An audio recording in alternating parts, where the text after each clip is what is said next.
like support for like Trump, but like, Correct. okay, so like, I mean, I was just thinking like when you're talking about like all those cases he was in, I don't see him as looking like a very moral guy. As a Christian, I don't know if I should back him.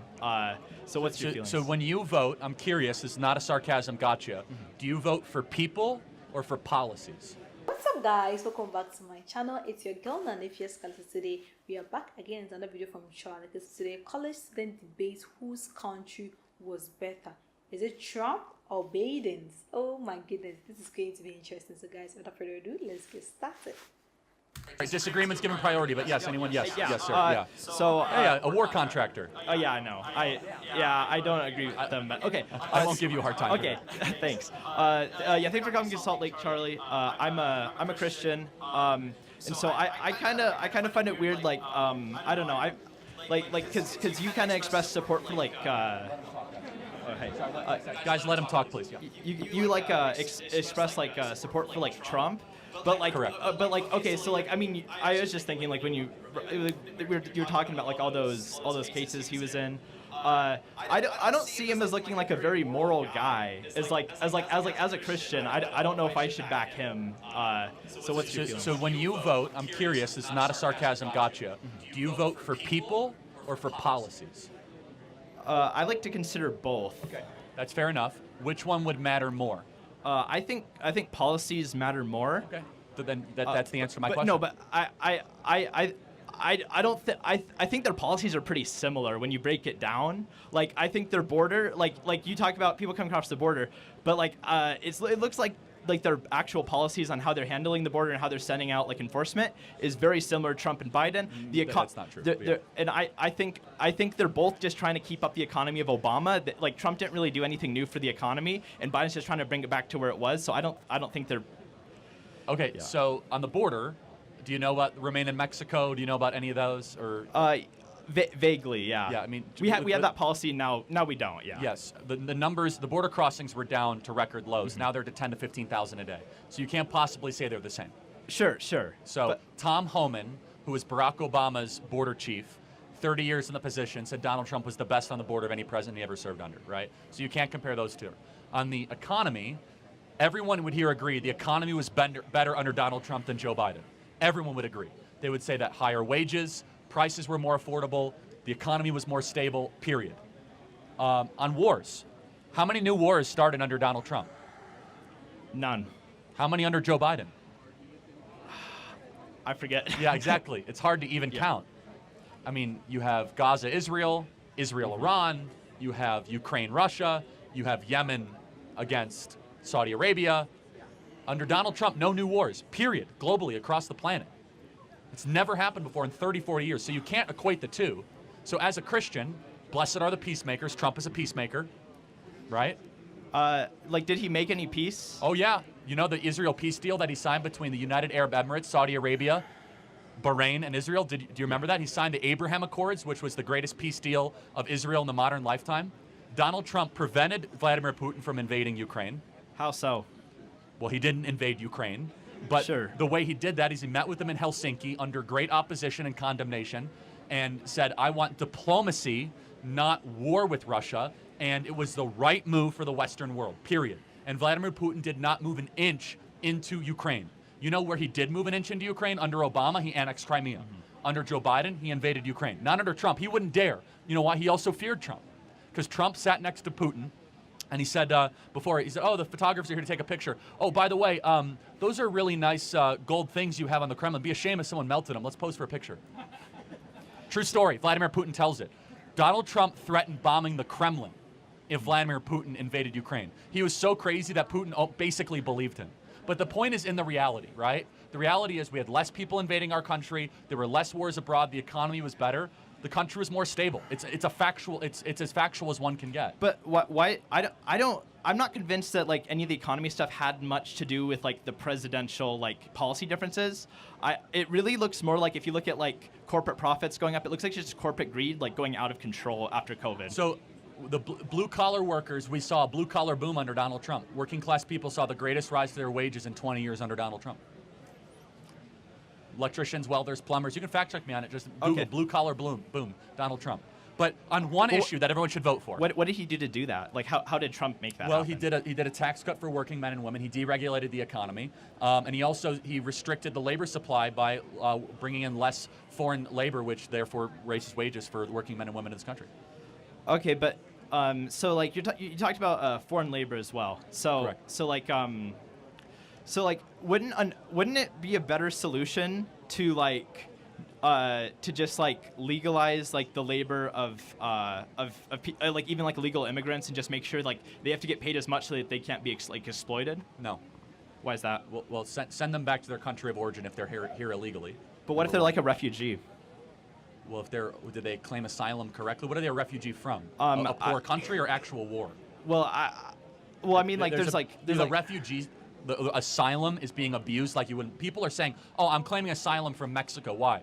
Because of cartel violence." Like, okay, can I claim asylum from Chicago because of gang violence? I mean, we're equally as dangerous of a country as Mexico now, in our inner cities. So we're not exactly one to like give people asylum. I'm not convinced that that's true. In downtown Chicago, downtown Baltimore. Okay, well you could just move out of Baltimore. You could just go to a different part of the country. I agree, but you would get shouted down by a lot of inner city blacks that say that, you know, they don't have the capital or the resources to leave Baltimore or Chicago, right? And that's where they live. Telling people to leave their home is like a really cruel thing to say, I think. Yeah, honestly. that it. But yeah. secondly, yes, I think that even if you gain the refugee status, you should go home. Yes.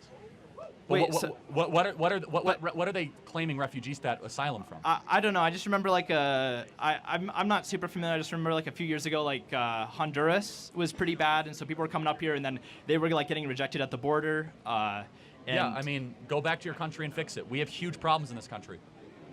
But it's like international law to accept like asylum seekers. Okay, you don't have to follow international law. We have American law. If international law tells you have to bring in 1 million foreigners, we don't have to follow international law. Okay. American law supersedes international law. But what are we losing by bringing more people in? Well, first of all, wages go down, our social services get overflowed, crime goes up, and you lose you lose a common American identity, and that's not a racial thing. When you bring in millions of people that don't share the same American story and they all speak different languages, you're a nation of strangers. You need time for assimilation, and we don't have that. More people speak Spanish than English in the state of California. So do you think we should just I think we should have more people learn Spanish because being bilingual is good mentally. I'm pretty sure there's not much evidence that like crime actually goes up and social services are being used a lot by like illegal immigrants. Have you seen what's going on in New York? They're literally overrunning schools because they don't have the social services to fit all the illegals that are coming into the country. They're overrunning school districts, overrunning hospitals. I'm happy to. You should go down to the border and see it for yourself. It is a mass invasion of 10,000 people a day. And so, but here's the question is, what should our immigration policy be? Number one, a government exists to represent its citizens. It does not exist to solve the problems of foreigners. That's nice once you solve your own problems. And so you must put your own people first. And right now, our people are being spit on, ignored, and not prioritized, especially young people in this country. It is harder than ever for you guys to own homes, harder than ever for you to get well-paying jobs, harder than ever for you guys to build a family. And we have to be lectured that we have to go bring in all the problems from the third world?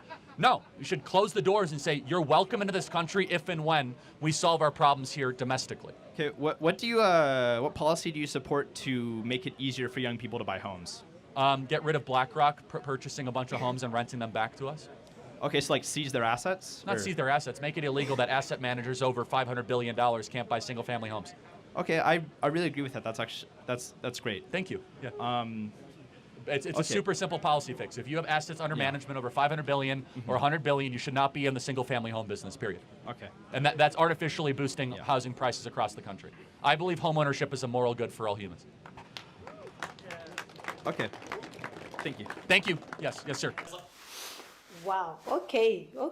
So first of all, let me ask this: as a Christian, if you're a Christian, so as a Christian, will you vote for Trump, Donald Trump, to come back as Trump 2.0? Anyway, the question is, as Charlie quotes, so do I. I'm also quoting. Do you vote for people or you vote for policy? That's the question. Do you vote for policy or you vote for people? You vote for the people, the person, or you vote for people? Personally, not let's not go to you. We will come to Donald Trump. But personally, I would say I vote for both. I look at both to decide. But firstly, I'll think of the personality first. Because the personality makes the policy. The personality, because if you see someone that doesn't have like the good sense of humor, the good morals, how can the morals decide the policy? Morals decide the policy. The morals decide what the person stands for, the person's value, what the person stands for. Because you can have all these principles or all this policy lineup, but if you don't have a good morals, good values, good mission in life, or good perspective or something, I don't think you can achieve all those principles or all those values you set to all those policies you've set out to do. If you set all these policies and you don't have good sense of initiative, sense of humor, you don't have these morals, those principles, those guidelines, how can you achieve all these policies? So that will be lies. And let's talk about the policy. Policies are good, as a president or as aspirant, you need to have a good policies, because that's what the country needs, that's what the citizen needs. What you have for us, what are your goal to do, the list of things. So for me, I would say personally, I look at both too, because if the person was a minister and now he's an aspirant, and the person, when he was a minister, the person was rude, the person don't have a good sense of initiative, like the values was not there, like how the person speaks, like how can the person and this same person is aspiring for president, has good policies, has laid out a whole lot of policy that suits the mind. How sure are you that this person that was a minister was this person was rude, the person was that, the person was that? How sure are you that the person can reach all these targets, or will be able to fulfill all these policies? So personally, I look at both before I decide who I vote for. So let's come down to our guy here. So this guy was referring to Trump. He said Trump do not have good morals. As a Christian, he don't see himself supporting a man that do not have good morals. His morals don't align with him, and I agree with him. Everyone and what he believes. So if you are voting for someone, you need to vote for someone that his morals aligns you. That's what he shows. And Charlie asked him, so do you vote for policies or you vote for the person? And he said he votes for policies. And if you see, obviously Trump has become a president before. He was once a president and he left, and now he is coming back. He wants to come back. And when he was the president, the policies that he laid was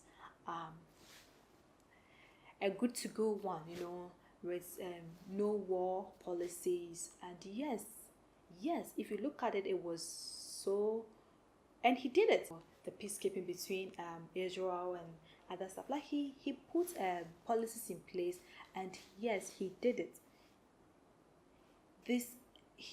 When Trump was on power, his immigration was so tight, his border security was so super tight, and I can't believe I'm saying this, but I think it's one of the policies that people didn't like, but I think it was a good one, as a president. For his, maybe people like us would not agree to the fact that it was a good one, That's basically why people hated him so much. He was so concerned about his border security. People were actually not coming. He was deporting people like to and fro, like back and front, like deporting people, limiting people from entering America, like it was so tough, it was so strong, like, and for him, he says he do it. He's that guy that has this crazy sense of humor, and I love it.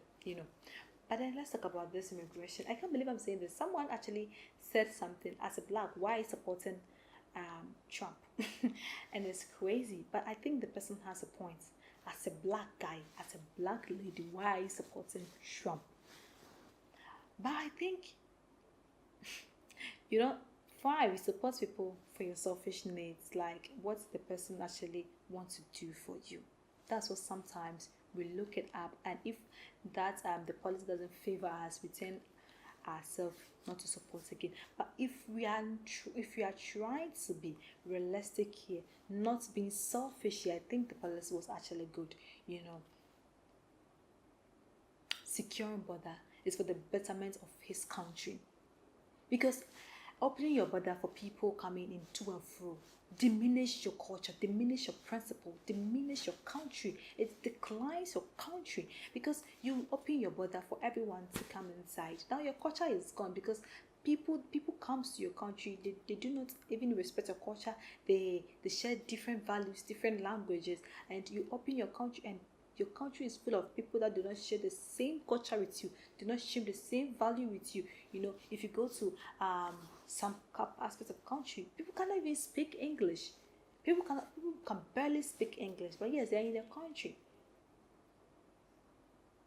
It's good for a country to receive people for asylum, but like, you cannot just let people inside the country just because asylum, and the person does not even share common goals, common values. It's not right. I know it's gonna be selfish to people, and I can't believe I'm saying this, but I think it was a good policy. He was protecting his country. He was protecting the president of his country, and it's not a thing. It's not selfish to protect your country, because assuming every president protects their country like the way Donald Trump did, I think every country would have been better now. He speaks his mind. He's not scared to say the truth. I mean, he has good sense of humor, like just crazy sense of humor that people actually hate. But that's who he is. I think if every president, I can't believe I'm saying this, but if every president was as tough and self-centered like the way Donald Trump was, I think every country would have been better now, would have been better.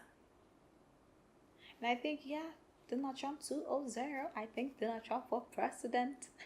Not that I'm supporting Donald Trump, but I think Donald Trump was president, And I know people will come for me. People actually be like, you are black, why are you supporting Donald Trump? Why would I support him? He has good policies. Charlie Kirk says we vote for policies, not the person. So if you have a good policies, we're gonna support you, we're gonna vote for you. So guys, let me know what you think about this video. Do you also vote for policies, or you vote for people? Let me know. And you, as a Christian, are you voting for Donald Trump? As a black man, as a black lady, are you voting for Donald Trump? And as an immigrant, are you also voting for him? Let me know in the comment section, and let's have fun there. Guys, if you're also new to my channel, welcome. Don't forget to click on the subscription button for more notification. Thanks for watching.